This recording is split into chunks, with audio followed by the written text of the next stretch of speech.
Wow, that's a nice way to start off the stream. A $5 donation as we get into our first game from Pergstream. Hello, sir. He says, got my Partouf coin today. Thanks. Loving you guys. Keep up the good work. Cheers from Berlin. Dude, if you want to help us out just a little bit more, consider tweeting us a picture of your coin, dude. Some people have been just showing the picture of the coin. Some people have been holding the coin, taking selfies with it. I think my favorite that I've seen, though, still is one of our fans, Meal Mage. You guys may have seen him in chat. He was at a Twitch Vancouver meetup I went to, and he had turned it into like a medallion he was wearing around his neck, which was really cool. So, however, whatever you guys do with your Partoufs, always we appreciate seeing pictures of them. And you and your faces. That being said, though, guys, we are getting into game number 1 of the first best of 3 today. It's the qualifiers for DreamHack Montreal, aka WCS Summer.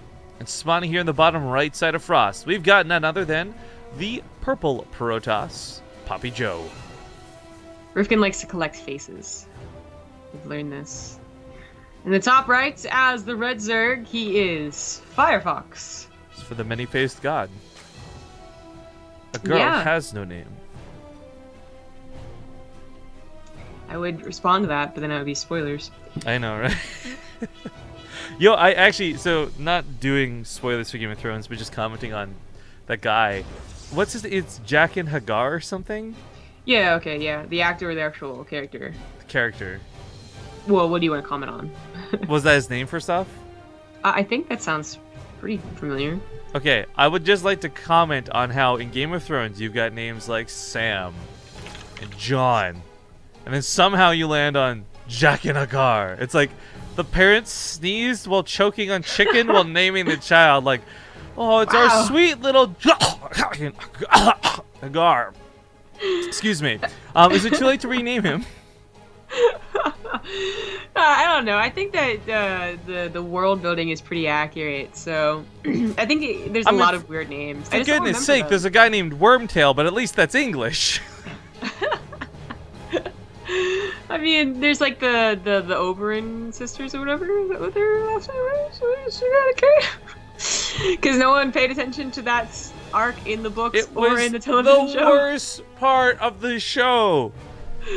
So apparently, like, so the idea sounds amazing, right? But even I, like, when I was reading the books, I would flip through people like I didn't know, because I was just like, no, there's like 50 characters to memorize already. Like, I'm not gonna go through this, especially if you're just gonna die or something later on. Which and I mean, it's Game of Thrones, so it's likely to happen. Yeah, exactly. So I skipped it, and then later on, I read about the. Well, you know what? Why even read the book then? And I was like, oh, this sounds really awesome. You might as well just skip the whole book. I mean, like, if that's why you're like. No, I'm gonna read all the people that I know, right? That's the thing. I was reading like Sansa and Arya and Jon and I guess I read the Farsian kid or whatever his name is. But anyways, I was gonna read something new. But anyway, they're actually like really cool story, but apparently they're still really boring. And then the show didn't do any better; they did worse. So much for cool revenge sisters. Yo, the show's been awesome, but yeah, in this one particular category. Yeah, they sucked, so whatever. All right. But the point is that a bunch of different names. Anyways. So we do have some very interesting things starting to cook up. Now, PappiJoe actually not doing anything too crazy. When I say interesting, what I mean is like he's gone back to a bit of a standard that we've seen Protoss shy away from, and it is just the Stargate opener. I'm actually a big fan of it, and I have been, and I love Phoenix, likely an Oracle here in this case, but still, Stargate openers can be pretty strong. Problem is, though, this Stargate opener might not help him for this gigantic attack that's on the way. Now, PappiJoe, when he scouted with the probe, it looked normal. Early Roach Warren, but maybe that's just for defense, you don't know. So he blocks out the third, hoping that there wouldn't be a base. This guarantees that there's going to be that all in, though. So as the attack commences, I hope he's ready for it. A Void Ray pops up. I mean, he should be mentally prepared for this. That was a pretty early Roach Warren. I really like they didn't bring the overcharge just now, and he's going to save it for the Roaches. I think that's a much smarter way to handle this. He's not going to have 2 or 3. He's only going to have the 1 overcharge. Yeah. Yeah, I like that too. The Void Ray would be pretty helpful here. It's being chrono boosted. It's just taking forever to get out. Oh, no, the wrong pylon. Yeah. There you go. Okay, new pylon comes up, but still, that's even a second or two off a warp gate like that's going to be devastating. This isn't really that scary, to be honest. He's holding it well. He might Look at the Sim City. But there's really not that many lings anyway. Yeah, this is where the Void Ray starts becoming a real powerhouse. I gotta say, like, I love the building out of PappiJoe. If these pylons didn't come down, this would be much worse. And let's not forget, he's still in 34 probes. I mean, FireFoX had to all in to make this work, and as you guys saw on the loading screen, this isn't some like platinum player hoping for a win against a player he's like got no chance against. This is a grandmaster player who chose decisively to make an all-in happen, and it's not worked so far. I love the Phoenix follow-up, by the way. The Void Ray would also deal with the Overlords, because it looks like he might be gearing towards attempts to drop, but that's not going to happen, or at least rather that shouldn't happen. No, it should not. This is one of the riskier all-ins you can do, in my opinion. Like, I'm really surprised. I really wonder why he chose a 3-base all-in, or sorry, a 2-base all-in instead of a 3-base all-in. I mean, first of all, the 3-base all-in I feel like is a little bit harder to scout because maybe they don't have anything to scout. First of all, like they didn't go Phoenixes, they went for like Adepts, something like that. I guess Adepts could also scout, but anyway, you kind of have to scout like, you know, do they have drones or not? Plus, I just feel like it's a lot more powerful. I mean, how many games are we seeing the horizontal spawns on this map, where a 3-base Roach Ravager all-in looks almost unbeatable? Vertical a little bit different, but still like, you know, a little bit of the same pathing here. Or distance, rather. Yeah. I don't know. It's a very odd decision. I mean, I'm always a fan of coming out of the gates really strong in a best of 3, but this I feel was not a very strong one. This was easily scouted and very well defended. What about closets? Coming out of the closet with a bang? With a bang, really strong. What do you think you said before? I don't remember. I'm like you. He came out of the gates with a bang. Like, oh. Did he get shot? What happened? You can say that. Don't make fun of me. That's actually something you can say. Okay. You come out of the gates with a bang? So, by the way, getting caught up, like everyone, really critiquing my Game of Thrones knowledge. I am a filthy casual viewer who has never read a single book, guys. Never read a single word from a single book, okay? Let me just make sure everyone's on the same page as me on this one. We got a donation coming in. Humble Sapiens donates a very generous $24, and he says, thanks for the show. Well, thank you for the donation, and hopefully you do enjoy the show, because it's not going to get a lot better from here, I'll tell you that much. Now, the Phoenixes aren't really getting a lot done, but still killing a Queen's nice. I really like the double robo coming from PappiJoe to follow this up, and, I mean, it goes without saying, the failed all-in put FireFoX behind this game. Did you say... You said Wormtail before? Man, I don't know what I said. I'm pretty sure you said Wormtail. Because I was like, isn't that the Harry Potter character? Is it? Yeah. I thought that was Sirius Black or whatever. Great Worm. What? Grey Worm is apparently... Grey Worm is apparently who you're talking about. There's no Grey Worm in Harry Potter. What are you talking about? In Wormtail Harry Potter, Grey Worm Game of Thrones. There's no book called Wormtail. What are you talking about? Are you very badly trying to cover up your very, like, terrible mistake of mixing up the two greatest literature This morning sagas someone said our new logo our looks like it's perfect history? for a Quidditch team. And I'm just still salty about it. Hey, college Quidditch is no joke. I was upset because I was like, you know what? They're right. That's the worst part. I was just like, Well, yeah, I that mean, person's to be correct. honest, you're looking for samples, you're gonna look for the Harry Potter, like, crest, so you're good. There you go.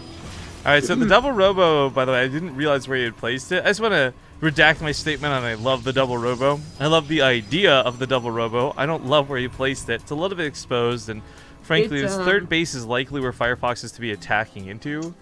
Sure. It doesn't matter, though. That supply is too bad. Oh, yeah. I mean, 118 to 73 overall supply. The fact that it's 52 army supply, but like half of which is going to be Immortals in a moment's time. It's going to take PappiJoe actually making a mistake for FireFoX to get back into this. There's a time early on where you can argue, okay, play greedy, maybe double expand or this, that, and the other with drones, but unfortunately, going straight to lurkers doesn't seem to be the answer. And with the Phoenixes still alive, they're going to be able to just scoop up the very small amount of lurkers that FireFoX won't be able to afford in the first place. Yeah, I think I'll be able to get 2. If he stops building drones, at the very least. Yeah, the double hatchery greed thing is usually, I think, what other Zergs would have tried to do, and what FireFoX should have, tried to get away with. Especially because, you know, hindsight 2020, you're 9 minutes in the game, and you realize that PappiJoe is not going to attack you except with the Phoenixes. FireFoX could have gotten away with a lot of drones. He probably could have been at 60, you know, for the last 2 minutes, and now building an army. Yeah, like, and maybe if they were wrong order. I mean, the argument can be made too. You can get away with a lot of queens for a time instead of the hydras, but I think a lot of this just had to do with the straight to lurker approach. So expensive, and so much money being spent. I guess upgrades are done, so at least he's got a little bit going for him in that regard. But the army supplies doubled, and PappiJoe really should not lose a fight. I do want to point out too, well, he doesn't have storms. He's got a lot of Templar with feedbacks ready to become Archons as well. I'm curious why he was delayed in those. There we go. The Archons just get morphed in now. Merged, excuse me. I do like that FireFoX is basically all-inning with the lurker idea, you know, like maybe they can buy a lot of time, and I think the Spore Crawler addition to that is really a clever one, you know, try and kill the spore or the observers with the Spore Crawler, but unfortunately he already loses one because it was like in the middle of nowhere. Other one's not even like technically on the front lines, but it's there. Rifkin confirmed illiterate, has never read a book. You know what? Yep. If not reading a single Game of Thrones book counts as illiteracy, and I know what you guys are trying to do with this, then yeah, I'm illiterate. Whoa, that was so freaky. That looked like the Warp Prism was an Overlord drop. Okay. You know what my favorite part of alliteration is? What's that? The way each word in the sentence starts with the same letter.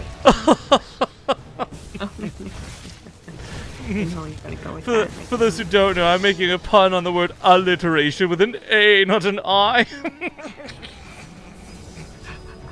Different meaning entirely.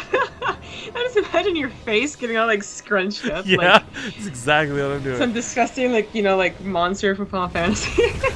Oh, wow! No. Rude! Like Rude! like the guy in Ninja Turtles that has the brain, right? Like his Krang neck. or whatever the hell his name was? Yeah. That's how your neck gets when you do that. I'm done with you. GG gets called. PappiJoe gonna take game number 1 in this best of 3.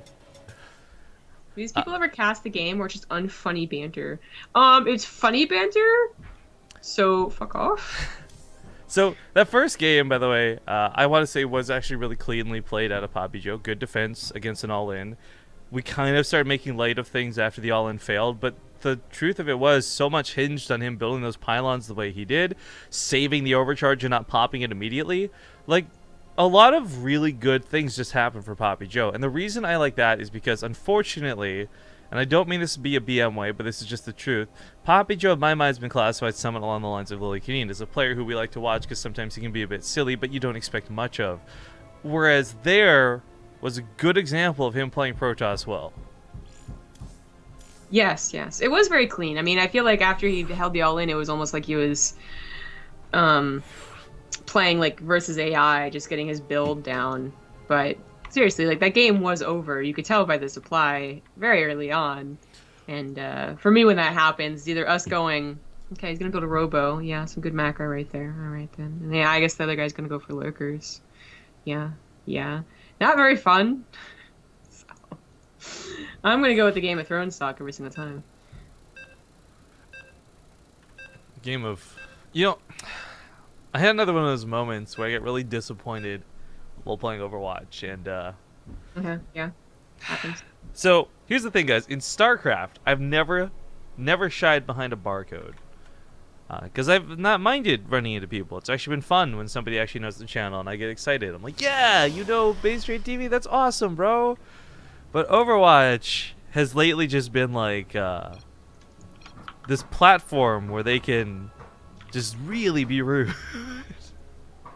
That's really... I'm so surprised there's such a stark difference. Because I use my alt account on StarCraft 2. Because while it hasn't been like, you fucking suck, like, get wrecked, nerd. Like, it is just like...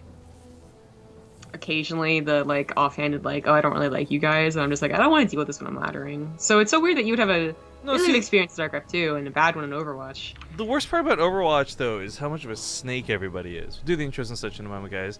But for example, I'll get into a game and we'll all be like, oh, Rifkin from BaseTradeTV, cool, I love your show. I'm like, great, cool. Good luck, have fun, guys. Then we'll lose, and they'll be like, so, you ready to go back to get cucked by zombie? Haha, too bad you fucking suck at everything you do. You suck, die. Like, people just get so salty in that game so quick. Yeah, well, I guess that might be the difference. It's like, I don't know, especially when it's more than one person, I suppose. That's what I guess really sucks. Yeah, 6 times the chance you run into somebody who's shitty. Yeah, and everyone will want to find that one person, you know, like the Lucio wasn't healing enough or some shit, like, and they'll like gang up on him. I have, like, in those 6 games I played yesterday, I had people that talked, that when I talked, they didn't bring up that I was a girl. They were nice, one guy was like being ragey to the other team, and the guy was like, just calm down, dude. And I was like, this is great. This is friendly fun times.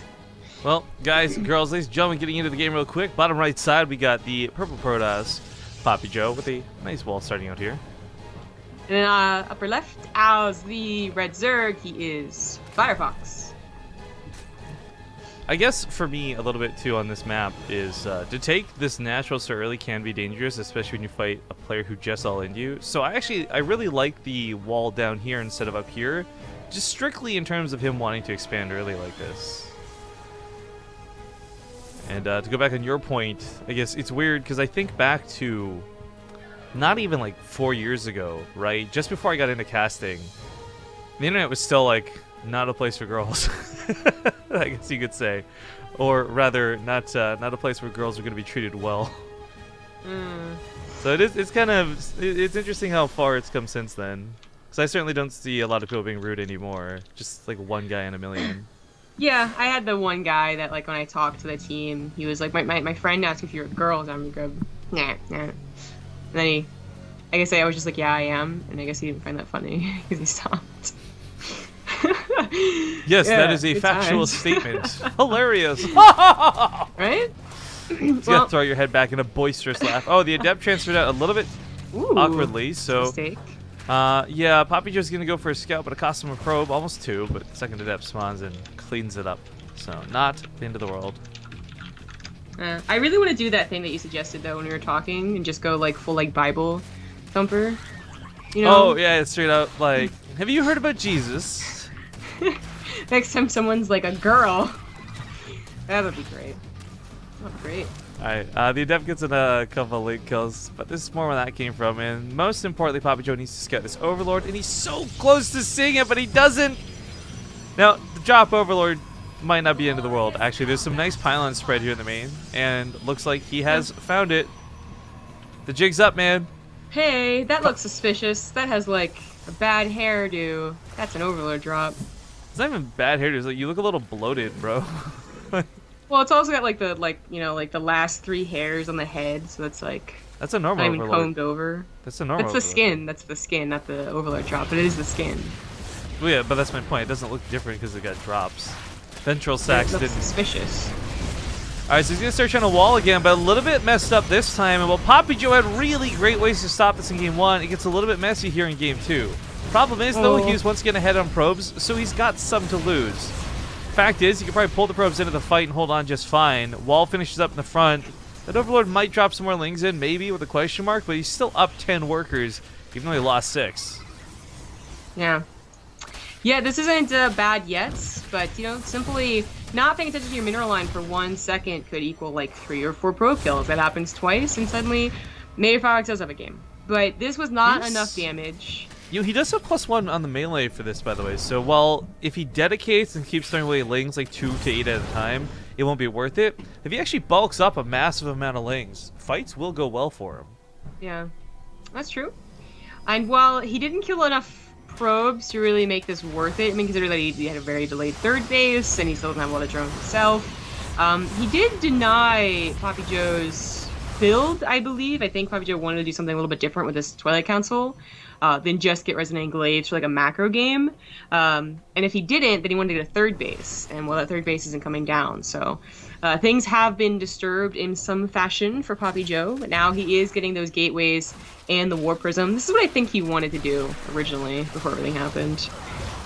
So he was a little put off by this. But it's going to be Resonating Glaives Adepts, and lots of them with the potential of a War Prism micro versus nothing but lings. They do have an upgrade, so they're scarier than normal, but they're going to have to get a really good surround when the Adept count is still kind of low. Unfortunately, though, the supply is kind of waning away from that being a possibility. The nice thing about lings is they're cheap, and you've got usually a lot of larvae to work with, and you can get those surrounds, you can get those number advantages, but right now that doesn't look like that's going to be the case, and FireFoX is going to have a really tough fight on his hands. PappiJoe's coming with a lot of Adepts, and that Warp Prism's just going to add even more. So the thing about Adepts I think that's the most frustrating is with especially the transferability, their sustainability, their escape mechanics. Like right now, as we see, this isn't going to go well, but it's just going to cancel the Shades. Yeah, Yep. and the Lings go in the wrong place. Yeah. This is too many Adepts, I think, for just Lings. A Baneliness is on the way, but we're gonna have to wait for the Banelings to form, and then maybe PappiJoe has some really good splits. And honestly, we've been seeing a lot better splits from Protosses lately, where Banelings are no longer really the answer against Adepts, unless they don't split. Like they're the ones that mess up. Lings, I said, aren't gonna cut it against as many Adepts, and now even using the Sentry tactic here. Ooh, 30. I do believe this is going to be game. FireFoX is gonna run out of Lings before he, like, even his drones are starting to get touched. Yeah, well, the Queen's getting force fielded out. Really unfortunate. Just no way to get up here. This is where you need that drop overlord to come back, but it's too late. Drones are all dead and the mission's accomplished. Yes, And, it is. Looks like, while this did get a little bit hairy for PappiJoe at the start of the game, he's done a great job with the counter. And while Banelings are en route, I think the Adepts could clump up, and the thing is they've got enough health that the Banelings couldn't possibly run through all of them. There's a little bit of a split. And there we go. Alright, so that's going to be game. +2 weapon upgrades, not enough to save him in this game. Although I do like the idea of that fast +2 for what he was doing. Not terrible. As you can see, the Banelings did some nice damage when they hit, but GG gets called, and PappiJoe will take a 2-0 and advance on in the brackets. So nice. We're going to try and find our next match, guys. There should be some interesting ones starting to shape up as we get into round 3. For example, PappiJoe may even fight Mini Razor in the next round, which would be actually a pretty good one. Below this, we have possibly Soul versus Euthermal. I know somebody was asking earlier about the Muslim. He is on the brackets on the bottom side. Don't know if he's playing yet or not, but we'll keep an eye on things. We'll go to a small break, and when we return, it will be with whatever comes next. So thanks for watching, and we'll see you soon.